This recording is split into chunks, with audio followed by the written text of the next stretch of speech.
Well, I was still in that category of character actress. And sometimes I, well, it was easy for me to do what I did to play, say, for instance, a bag lady as an illustration, and I did do them.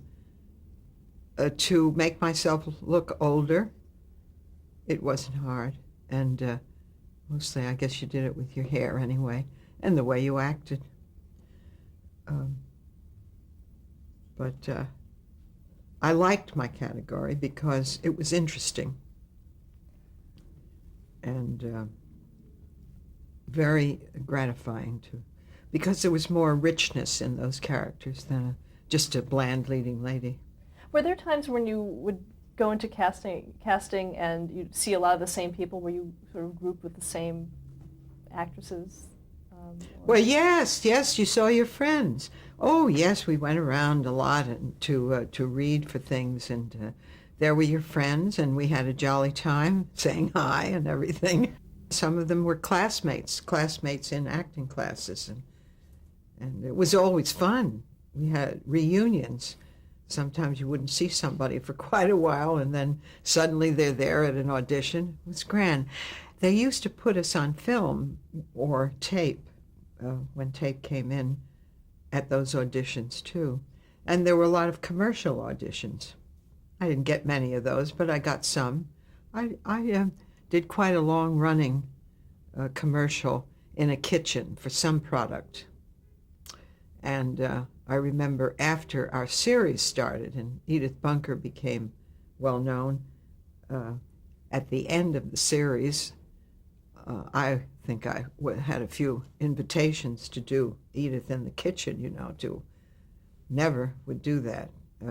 Do a commercial using that character under another name, But I never allowed that to happen. I wouldn't accept that because it would bury me in the role, you see, in casting, and that's what you have to be alert about. One more show I'd like to ask you about is 1962, you were on an episode of The Defenders. Yes. Called The Hidden Jungle. Yes. Can you tell me about that? Yes. Well, I was a woman who ran a boarding house, or else at least a house where, an apartment house where I rented rooms. And there was a man in one of my rooms. Well, it was a court case, and this man was accused of murder, and this was his court experience, and I was called as a witness to testify, and because of what I saw in the house and heard, I marked him as the murderer, and the actor who was playing that role was Carol O'Connor. Now, was that your first time you'd ever worked with him? Yes.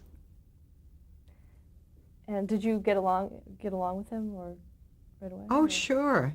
I mean, we were all actors together. Actors do get along.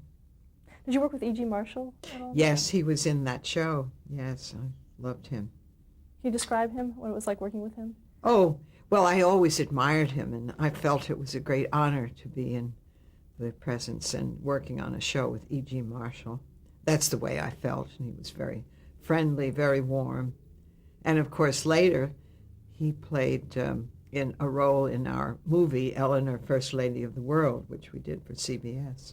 I bring up Carol because he was the man I was fingering as the murderer.